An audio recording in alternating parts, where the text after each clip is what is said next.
Yeah, thanks very much for the kind introduction, Steph. And it's a pleasure to be here in Berlin today.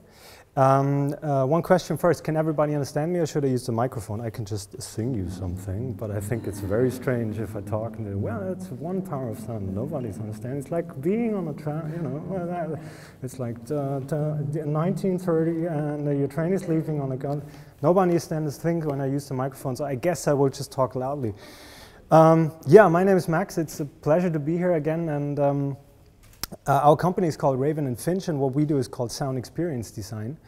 And let me just start off by asking you some questions. And who of you guys would say, hands up, if you do have a favorite song, so to say, or a favorite piece of music, or something that you really enjoy listening? Well, actually, quite a lot of people. You don't have a favorite song? Really not? Who else doesn't? Okay, a lot, but you have quite a lot of music, so to say, that you really like. Okay, who has some personal memories attached to a specific song? Actually, quite a lot of people. That's pretty cool. Who attended a concert the last six months? Okay, that's pretty cool. That worked pretty good. It usually does. So it's safe to say that people deeply care about music, you could say. In fact, there was one study that just showed that a lot of people rank music very high in their daily lives. When you ask them, the one thing that they couldn't live without, you know, of course, the internet, then their mobile phone, and on the third place, there was a study by Heartbeats International that said, like, music. And when you take a look at the most followed Twitter accounts, there are a lot of musicians there. I mean, Katy Perry on top, Justin Bieber. Okay, I don't know if Barack Obama does music, but Taylor Swift, Lady Gaga, Rihanna, Justin Timberlake, a lot, Britney Spears on 11th. So a lot of musicians there. People tend to engage with music on a daily basis. Same thing for YouTube. A lot of the most famous YouTube channels and the most subscribed YouTube channels are actually music video channels, Vivo channels. So once it's, you know, you take a look at these everyday lives of people and, so to say, you know, potential customers, and since we are moving away from a traditional model of advertising and traditional model of communication, where you would just send something and would expect everybody to listen, more to a model where you engage with people, you go to emotion, you go to storytelling with your brand, I think it's safe to say that brands should also deeply care about music. And, you know, the thing is, let's have a look if they do, right? So on the left side, you see that when you ask people to rank the census of how important they think it is when it comes to communicating with brands and product experiences. So you would say, okay, probably it's very, you know, not equally important, but very important still sound. And when you see the spending of the Fortune 500 companies, you see that a lot of budget goes into sight and very little goes into sound. Actually, over 80% go into sight and 12% about go into sound. So why is that? Or at least why do we think that this is such a misrepresentation of, you know, budget going into a sense, or budget going into a, you know, a potential for building equity for your brand? We think it is because there are not a lot of frameworks as a marketeer, as somebody who's leading a brand, to think about sound. You know, how do you think about sound in music? How do you reference to it? How do you choose if it's right for your brand? How do you choose if it's right for the task that you want to achieve with it? And that's why we try to narrow that down to making it kind of understandable for people who are not experts in music or experts in sound, but experts as marketeers and as people who lead brands and people who build brands. So what we came up with, we call it in fact EAP. And with EAP, we want to give you 3 perspectives of thinking about sound and music for your brand. And the first one, the I, is identity. And when you think about sound and identity, there are very, very good examples of how to use it. Let me give you just one. Who recognizes this sound? What is it? Actually, what happened here? I mean, this is like a very, very short piece of music, or you could you know, somehow say it's kind of a sound. It's not really, you know, it's music, of course. But it's also, it works as a trigger. And they do a great job. This franchise does a great job and has been doing a great job over the last 60 years to just listen to a very short piece of music and paint a picture in your head that is so vivid and so much, you know, with so many sparks and ideas you get about the brand with just, you know, these two little chords. You know, sometimes to be more clear about it, you go like, okay, well, and of course there we have it as a picture. So how do they do that? It's basically, you know, about establishing principles of music, so to say. A composer would understand that these are certain chords, these are certain melodies, and you should use them in a sense that make them recognizable as a brand, but also flexible, that you can tell a story. And Hollywood is pretty good at this. I mean, they tell very compelling stories in a sense that, you know, the new James Bond with Daniel Craig just came out, and I don't know, is it already out? I'm not so.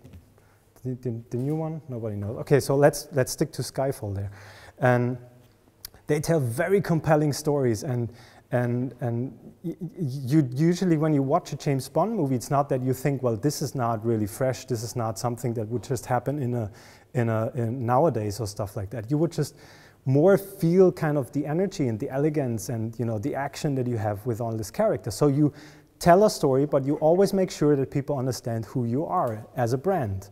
And nobody wonders if you're watching Mission Impossible when you turn on the TV and there's a James Bond going. So they do it within the movies itself, of course, that when you watch it, you get instantly the idea.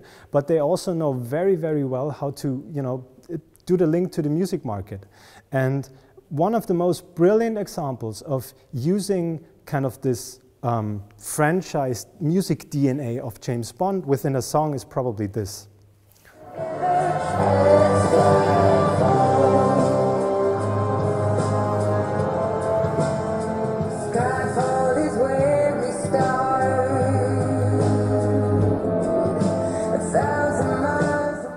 And this is Adele's Skyfall, and it's a brilliant pop song itself. I mean, you could just listen to it and go like, well, this is one of the best pieces of music in the last decade, probably. She's one of the best performers. This is produced by one of the best producers in the world. You know, top musicians. Everything is perfect for the music market itself, but it also, you know, integrates perfectly into the James Bond franchise, in this case with the animation of the opening titles.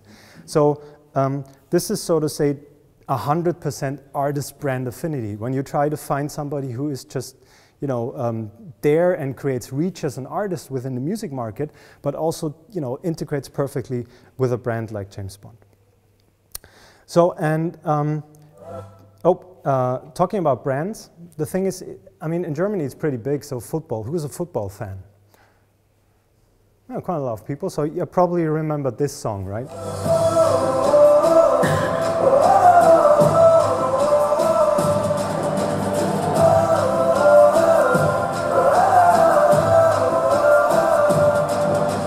Okay, who knows that song? Yeah, a lot of people do. Who knows what the theme is? What's behind the theme?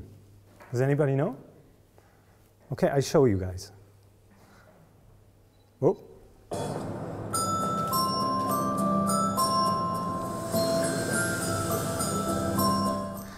The theme of, oh yeah, there you go. The theme of the song you just heard is the Coca-Cola anthem, so to say. It's the sonic mnemonic. It's the stuff that the Coca-Cola sound always has integrated into their commercial, into their communication assets. And what they did is they re-recorded the Song of Nan and integrated their own theme into the song. So when people heard the song, they weren't, you know, actually listening to a piece of advertising, but listening to a pretty well-produced piece of music, but also had the connection to the brand. Without even knowing it, in a sense of, you kind of get the feeling and get this idea and kind of are, you know, reminded about the brand in a way that you wouldn't feel is like, you know, you're not advertised, you're listening to a great piece of music. And, you know, I just want to show you they do it in a lot of communication pieces they are doing, and I just want to play you this little video again.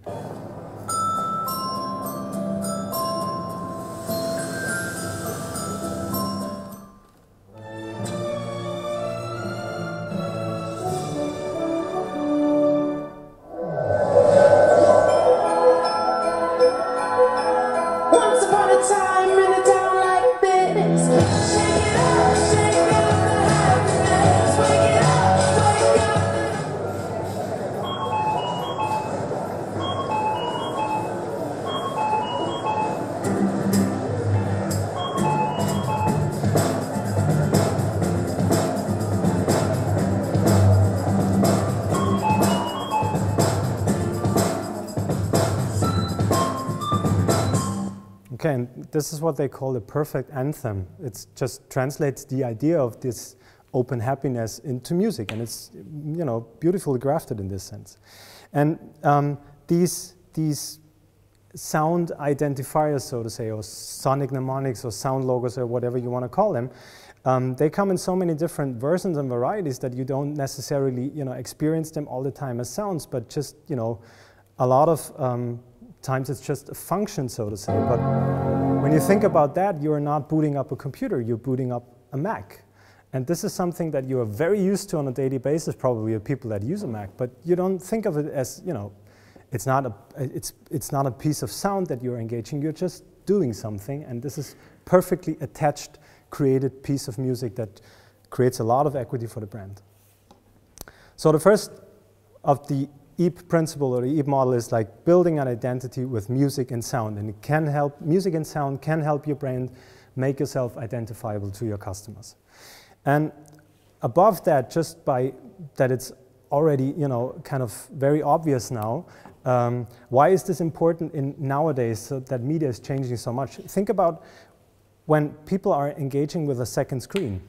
A lot of times, a lot of business lose revenue because people are doing things differently. And this is, of course, why LHBS is in the business of finding out what people do on a daily basis, how their behavior is. They want to just find out what people do differently and not say that they do differently. And there's one, I was just last week at Meedem at this music conference, and one of the presenters said that a chewing gum company lost a lot of revenue because people at the cashier desk are not looking at the products that are aligned there anymore, but they're looking at their cell phones, and that's why nobody's buying chewing gum anymore. And this is a real problem, so that you have to find new ways of engaging with your audience. So think about the second screen. When people are doing very, very new things simultaneously to traditional media in a sense, they are of course looking away from the main screen. So the thing is that people just most of the time listen to the stuff that is happening on the main screen while they are doing something else, which is basically good to make yourself identifiable by sound, because people still hear what's happening on the main screen. Okay, identity. Let's go to the E, experience. Let me give you an example about how music can alter moods, places, pace, context, stuff like that. And I want to start by, you know, when you watch something, you just easily forget that there is always this audio component to it. And a very easy thing to find out what music is bringing to the table in a communication context is just to get rid of it and see what's happening or experience what's happening. And I want to do just exactly that for a project that we did for one of our clients, and I want to play you the video without the sound and the music.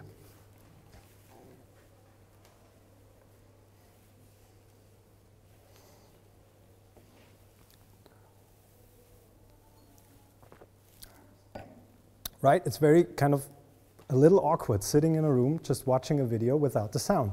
And of course, you wouldn't actually do that. But the thing is, it's a very different experience when you just watch it with the music.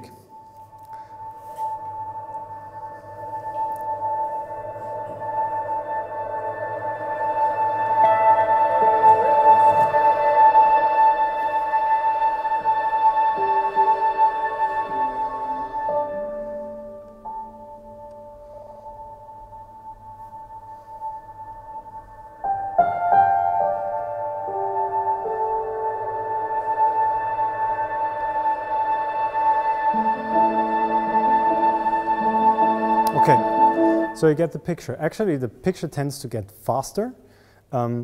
There's a lot more depth to the picture because, you know, when you tend to easily forget that, since we are in an age where, you know, video is so extremely brilliant from, you know, the recording perspective.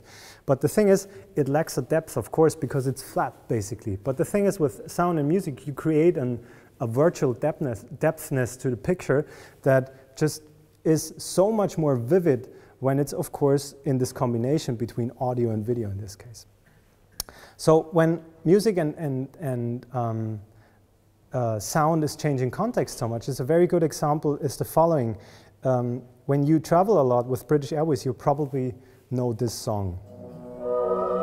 This piece of music, it's not really a song.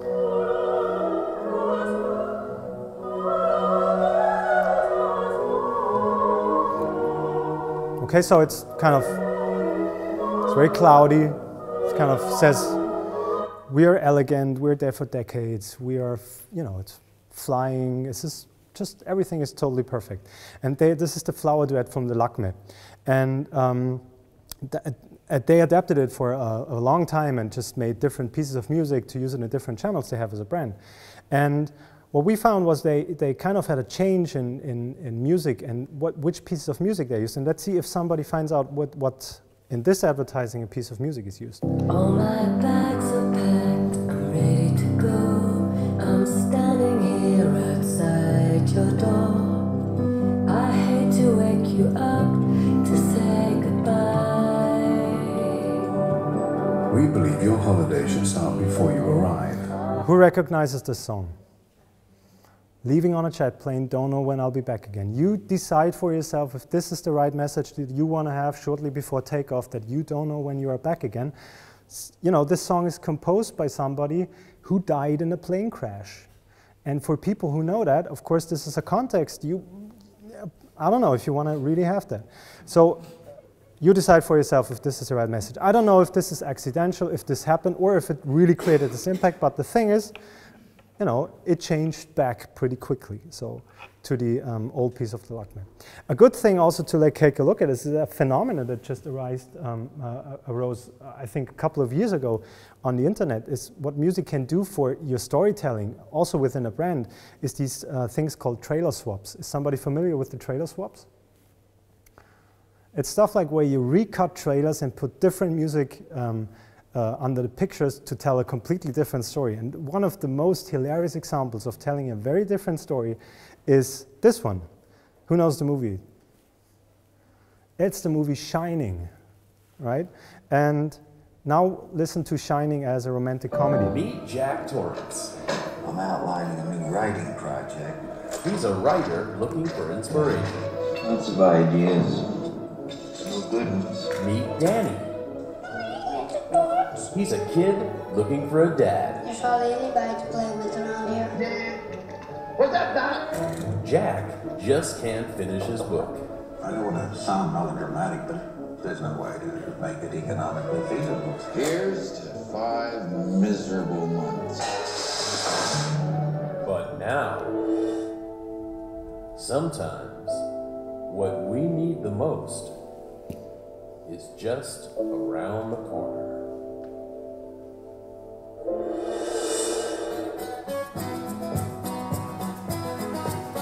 Okay. Well, you get the idea. Well, this is same pictures. Of course, you know, the pace of the cutting itself is a little different, but the thing is with the music, it creates a totally different image.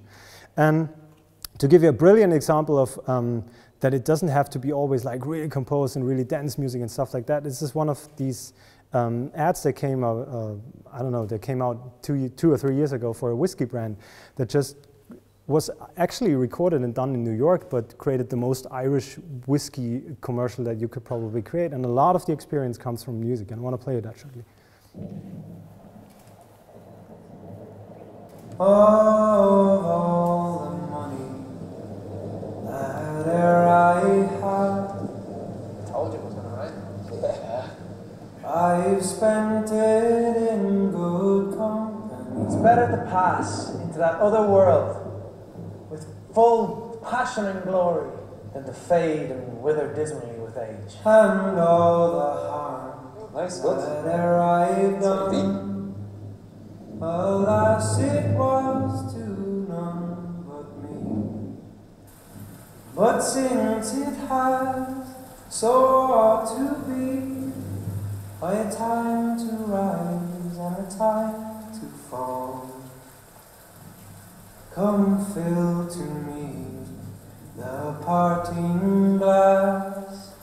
Good night and joy be with you all. Okay, I'll just skip that here, but it's a very powerful piece of music that is, you know, creates a lot of this image and transports a lot of the experience in this. So music enhances and alters mood and changes situation and context a lot. let me get to the third point of this E principle, of this model of looking at sound and music. It's called what we call platforms, building your own brand platforms around the topic of not so much sound, but much more music in this case. And one of the most brilliant examples of the last couple of years is Converse rubber tracks. Who's familiar with Converse rubber tracks? No one? It's basically an initiative of the brand Converse, that they had a change of how the brand, was perceived over the last years. So they went from a sports brand to a lifestyle brand. And what they found out was that a lot of musicians are wearing the shoes as, kind of more attached to the lifestyle of musicians and people that skateboard and do stuff like that than to people that come from a sports background. And so they reacted to this different situation with creating something that you would, say that is not a normal marketing thing that you would do.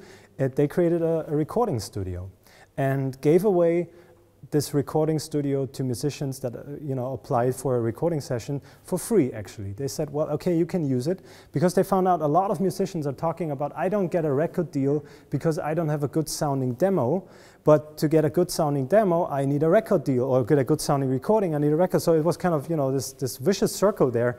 You don't get like this real expensive studio time that costs thousands of dollars a day. This is not something that you do as an uprising indie band, or at least not easily. So they found out that this was a lack, and a lot of their audience would have a need for that, and they built this music studio and gave away this amazing space for free to bands there. And the thing is that the marketing director of them, Jeff Cottrell, he's a brilliant man. He said they are not in the music business. They are not working as a label. They do not want to bring out the new whatever big thing in the music business. They just want to create a good experience for the 999 people of the 1,000 who don't make it in the music business. Because when they get normal jobs in like 10, 15 years, the one thing that gets really big in the music business will have this on a daily basis. They will probably forget Converse. And the 999 other people, they will never forget the brand, because they created an experience that was really, truly remarkable and something very different. They are still selling shoes with this. And he does that in a very good talk he's giving, and you can find that on the internet when you type it into Google.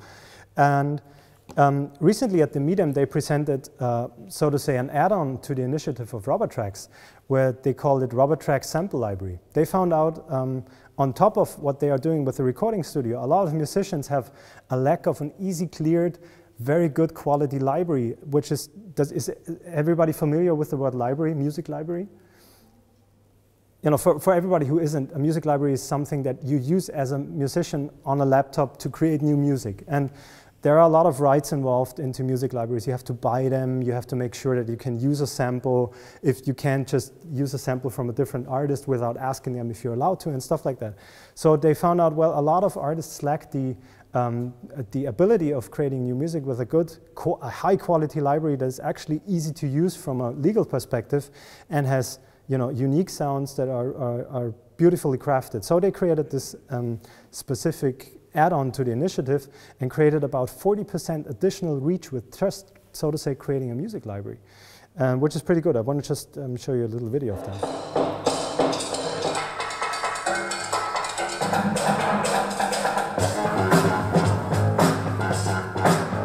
So sampling has had a long history, and it created a kind of tectonic shift in music. That's one thing that I really like about using samples, is that it gives you a starting point that you wouldn't present to yourself, that you can't really present to yourself.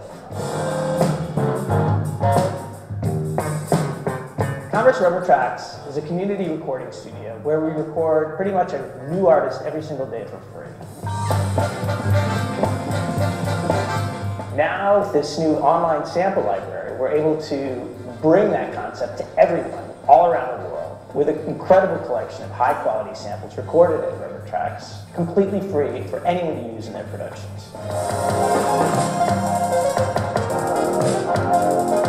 It's nice to have a high-quality library that's easy to use, and it's kind of like... Okay, let me just cut that. I always remember they are a shoe manufacturer, and they are doing pretty incredible content. And are immensely useful to their audience. I mean, this is just a perfect example of how marketing could look like in 2015. And they actually won the music marketing competition, which is, I think, a worthy winner. Let me just skip this example. I think a lot of people know that already. Another one that is very, very good is this campaign by UNICEF. And they cooperated with ABBA here and created a very beautiful brand platform. And I want to just show you the video because it's pretty self-explanatory.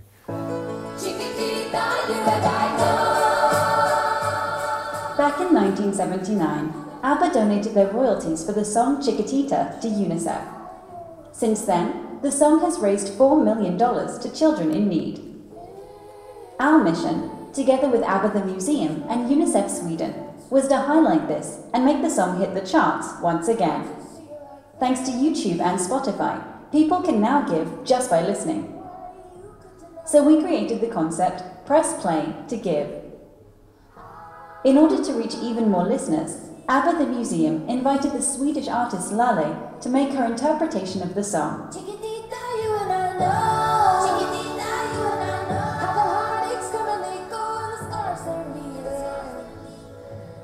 Our campaign site was visited by millions of ABBA fans from across the world and shared to Facebook and Twitter thousands of times. The news spread quickly and reached 100 million people worldwide through traditional and social media. After only a few days, Lale's version was the most downloaded song on Swedish iTunes and climbed high on the list of the 100 most played songs on Spotify. UNICEF's most secretive fundraiser, Chiquitita, finally received the attention the song deserves. Now, even more girls around the world will have their rights honoured because the Swedish pop band gave up theirs.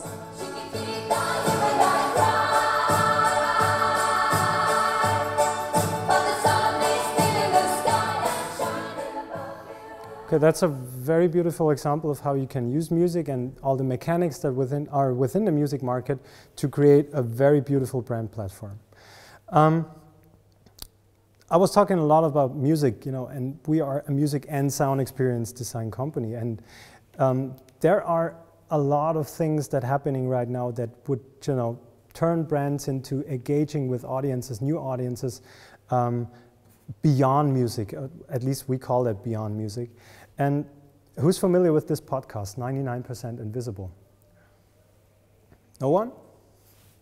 It's great, isn't it? Actually, I just listened to it a few times, so yeah. Okay, so at least I'm a very big fan of that. It's done by Roman Mars, and there's this one episode where he's talking about two designers that analyzed, so to say, what we think of the future within Hollywood, or at least what we thought of, or what Hollywood thought of the future like the last couple of decades ago. And what they found out was, or at least the episode is called, the future screens are mostly blue.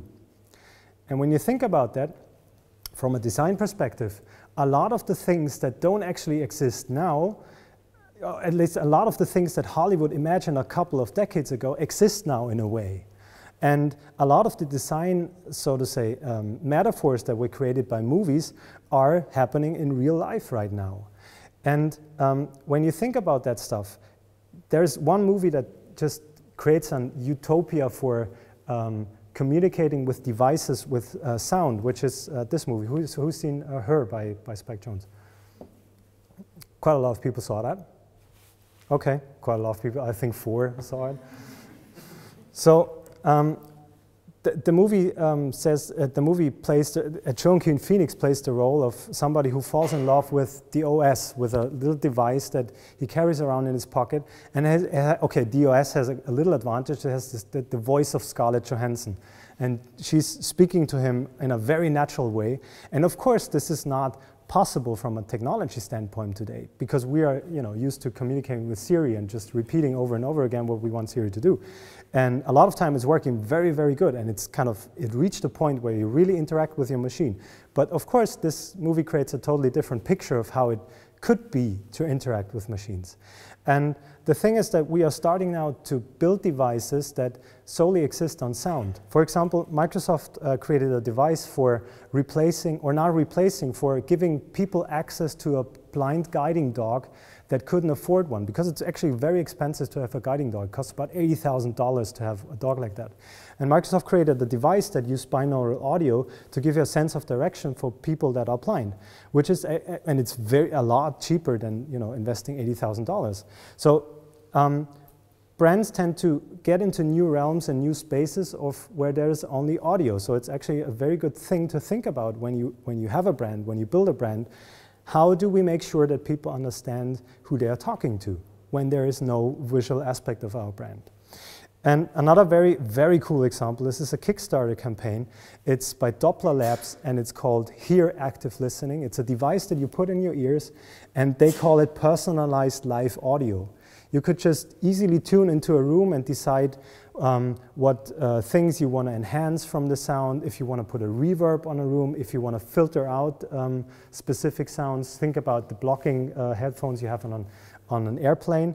And this one little device can do a lot of different things and creates a very, very cool perspective on what could be happening the next 15 to 20 years when we just stop, you know, thinking about just using screens for every interaction we have, because a lot of the innovation that's happening today is, you know, tied to screens. When you think about it, people are standing still around and looking on a map and to find things on a smartphone. I mean, you could hold it like this, but nobody does. Everybody's looking like this.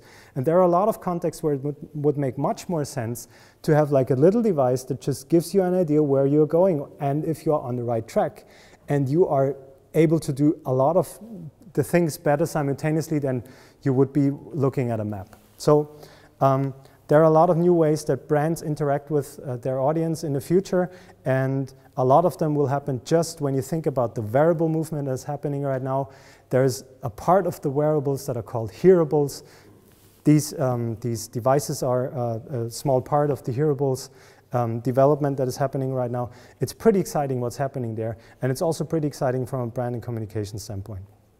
So, creating platforms around music and sound for your brand. I just want to wrap it up with some takeaways that I want to give you on the way with. I think music is one of the things that people deeply care about. If you ask yourself, there are a lot of pieces of music that you kind of fell in love with, and it's actually a good thing that you did, because it's a lot of emotion that's communicating. So people deeply care about music, so should your brand and you. Music and sound can be equity and awareness for your brand, especially when people are not looking. And there are a lot of situations where people are not looking at a brand, but just listening to your brand. And of course, music is not something that you just add up to something and just hope that it's working right. Next time you think about music, think about your identity as a brand. Think about the experience that you create for your fans, and think about your brand platform that you can create great content for. Or just think about EAP the next time you do it. So just a little word about us. We shape sound identities and enhance brand value through music and sound experiences. We help brands getting from here to here. We do that by a structured process of, you know, a 3-step process where we just do a little research, then build a strategy around that research, and then execute the ideas that came out of the strategy. We are a mixture between a consultancy, a music composition and production house, and a full audio recording studio. And we do funny pictures when we win awards. These are our clients. Thanks for listening. We are Raven and Finch.